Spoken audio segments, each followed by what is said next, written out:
What's up, everybody, and welcome back to Unc's Corner. I'm your host, Roy Nelson, here with another episode 7. So as I'm recording this, it is Wednesday night around 9:30 Central Standard Time. So I just got done watching the Nets take a L to the Cavs. Is this your game? Huh? First game with the big three, Kyrie, James, and KD. Like I said in the previous episode, it's going to be ugly starting out. I don't think that they're going to win this year, due in large to the fact it's early in the season. I get it. But due to the fact that they're going to be playing one-on-one ball when it comes down to the end of games if it's close. Like they did tonight. It was your turn, Kyrie, your turn, James, your turn, KD, in simultaneous possessions. They came down, quick shot. Give it to the next one. Came down, quick shot. Like, yes, they're all dynamic scorers, but that's not how you win a game. Because this trade did nothing for them defensively. They went to double overtime with the Cavs, gave up 140, right? 140 points. They lost all their defense. Like, they didn't have much defense to begin with. But when they got rid of big fella in the middle, like, he is a diverse defender, and they needed that. And he came out against them and balled out off the bench. And they gave up 40 deuce to Colin Sexton. He's a baller. He's a young bull. I get it. But to give up 42 to him, but KD dropped 38. Kyrie had 37, taking 28 shots. I don't think he should get the most shots on that team, but that's a whole nother story. And James had 21 with a triple-double. And he only took 14 shots. It's not going to work. If they're going to play like that and not play no D, it's not going to work. Like, KD, yes, he needs to be the leading scorer. He's the best player on that team by far. It's no question. James, he should be their facilitator. He should be their primary ball handler. He should be their facilitator. But Kyrie taking the most shots on that team, it's not going to work. It's not going to work. Like, there needs to be a better balance. Kyrie needs to really humble himself. Like, it was his first game back. Like, I get it. You want to get him involved. But Kyrie is not the guy. Like, they really need to put him in his place. Like, those other two guys are MVPs. KD's a champ. You know, James ain't, but like, he's an MVP. He's that dude, and he's been successful being that dude. What has Kyrie done with a team on his own? Nothing. So Kyrie needs to get put in his place. They took a L to the Cavs in their first game. Sure, all the other big threes had their issues. The Heat went through it. The Celtics, I don't really know if the Celtics really went through it in 08. But the big threes, they usually have the issues, especially when you got really two guys that play similar. Dribble, shoot basketball, which is James and Kyrie. You're going to run into these issues, but I didn't like the way they looked today. Like, started out slow. It didn't look good. Yeah, hopefully they get it together soon, because that right there was hideous. But, anywho, that is not the direction I was really going to go into. We're going to talk about the NBA a little bit, but we're primarily going to be talking about MLK Day and the importance of the NBA when it comes to MLK Day, with the amount of attention that it receives, and also the disrespect that I feel the MLK Day takes from society as a whole.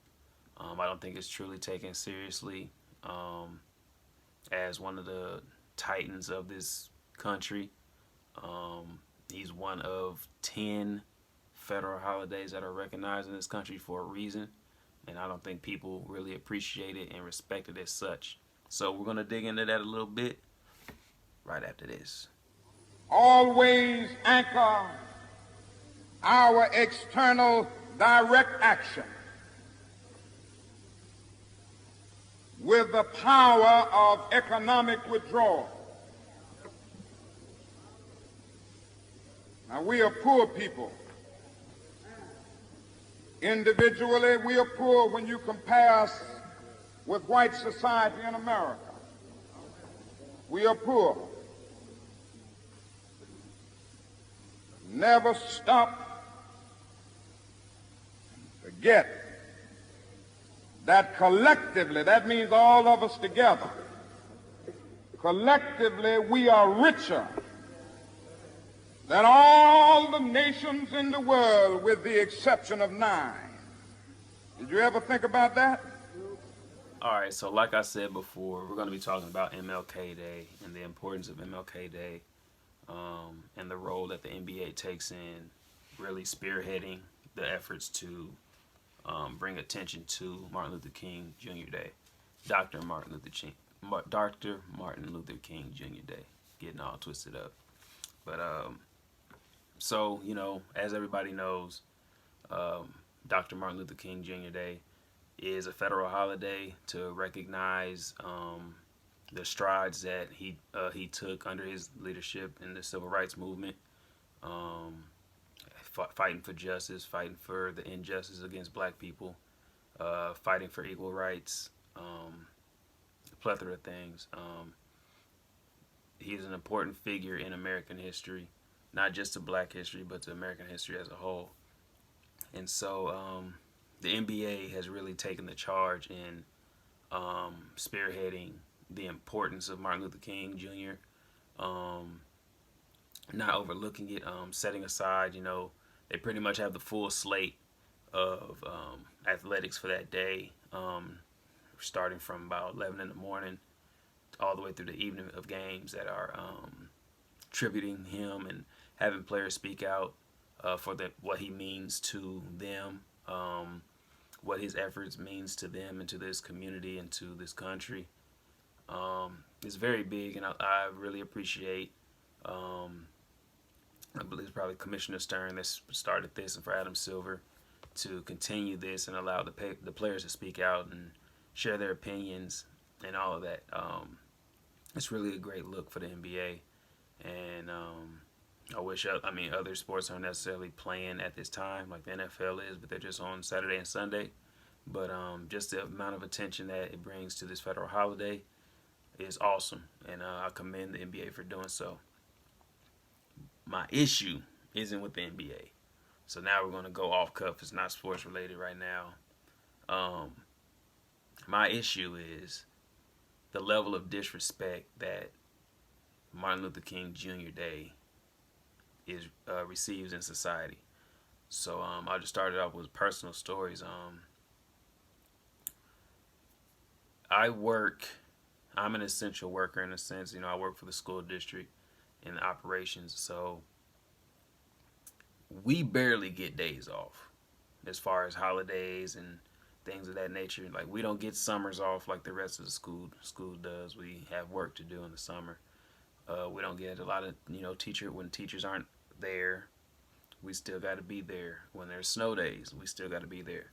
So when we get days off, when it comes to holidays, any of that, that means it's something, because we work. So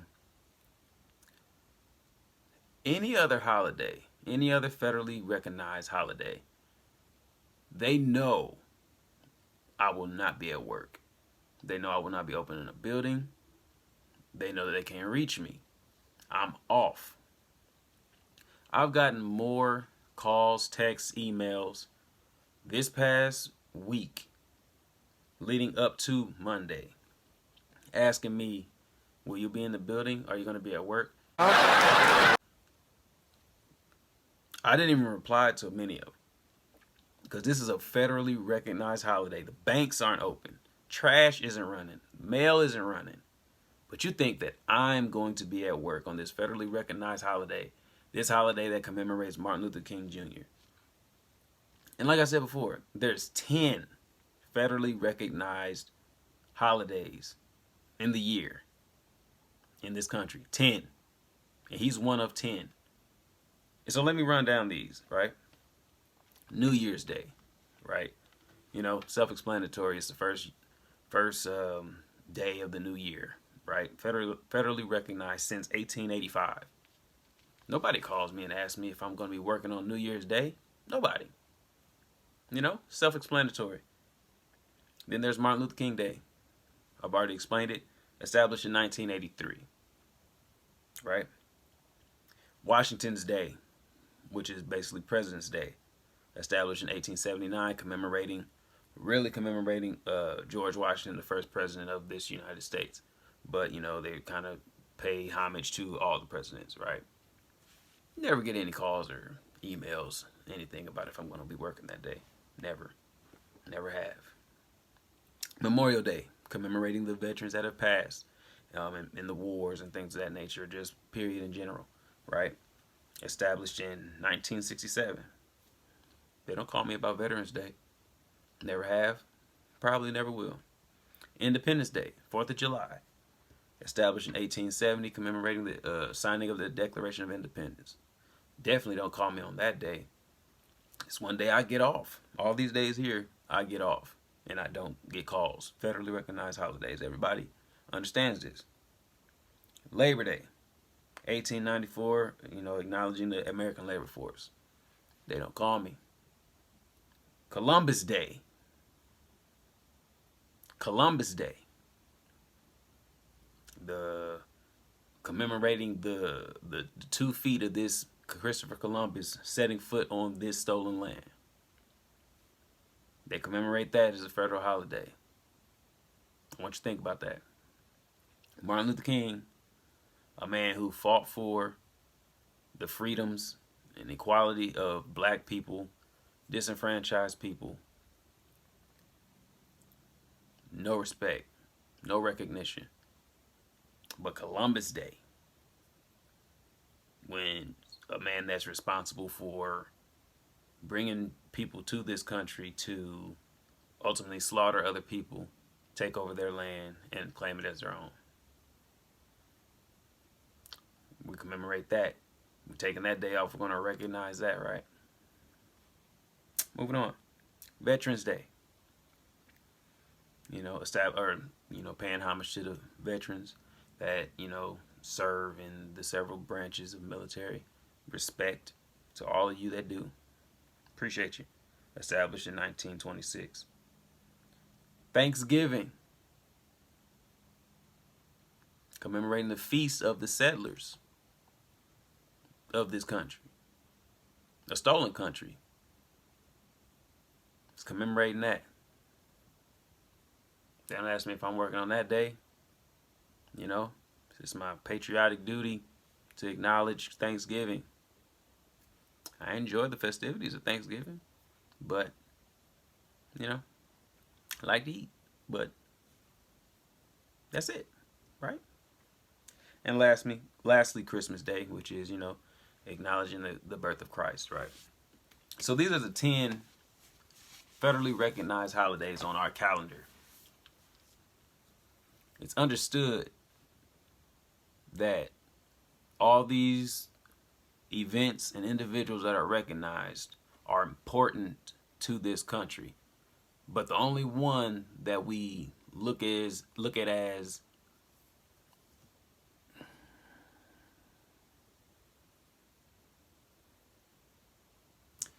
the one that we look at as second fiddle and not important is the one black man that's acknowledged, that is proven to be federally recognized as an important figure in American history, in American culture.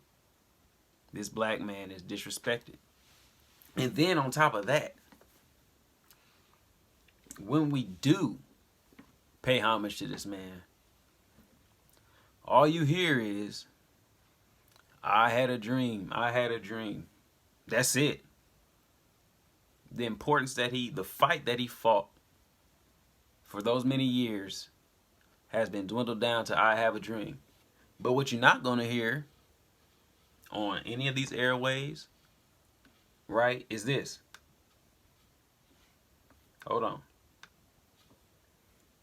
Hold on. This is what you don't hear when we talk about Martin Luther King Jr. I must confess that that dream that I had that day has at many points turned into a nightmare. Those are his own words. We don't pay attention to the years following that speech. How he began to speak out for, liberation of black people, for black people establishing our own businesses, for black people pooling their money, for black people supporting one another. They don't point out all those things that he was fighting for towards the end of his life. He wasn't killed because he had a dream. He became a threat when he woke up. Period. He became a threat when he woke up and wanted his people to come up. Anything that we try to establish, they want tore down. When you're speaking of empowering black people and equity, not equality, equity. When we want equity, what's rightfully ours, what's fair amongst all people, not just giving us what everybody else has. No, we need our equal share. We need our equitable share. Because we're already starting behind the ball. So if we're already behind the ball and you give us $1,200 perhaps, we got zero, we get $1,200, but the person with $2,400 now, they got $36. And we started behind the ball. So it's not equality that he was fighting for in the end. He was fighting for equity. This is a bigger fight. It's a bigger fight that we're fighting. And we're not giving him any due respect for all that he's done, for all that he did. He didn't get a chance to see that we're still fighting the same fight that he was fighting for at the end of his life. We're still fighting the same exact fight. We're still disrespected, disenfranchised on every hand. And even to commemorate his life, we're still downtrodden and disrespected. And for it to be recognized as a federal holiday of y'all's country, I can see why you're probably mad. I can see it. I can see why you're probably mad. But don't call me on Martin Luther King Jr. Day. I don't care if it was. I don't care if it wasn't a holiday. Don't call me. I ain't working. But being that it is a federally recognized holiday, and you just look over it as if it's nothing, that's the cause for pause. That's the issue. So I ain't even gonna ramble on it no more. That's all I really had to say. I had to get that off my chest. Because it just bothered me that of all days that people are just kind of moving around as if it's not a federal holiday. It bothered me. And this man deserves more respect than that.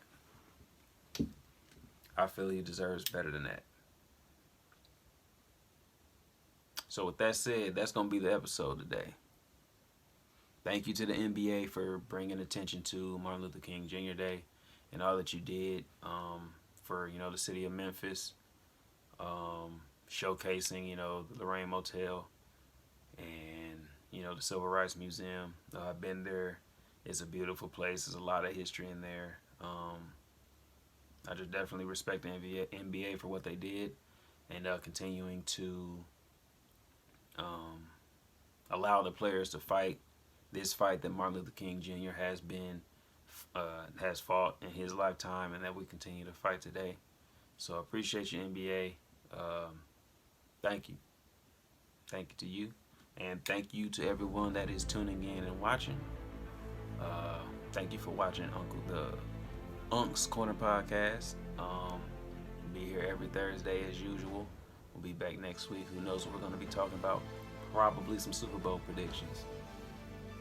You see what I got on. Repeat season. All right, y'all take it easy. I'll see y'all next week.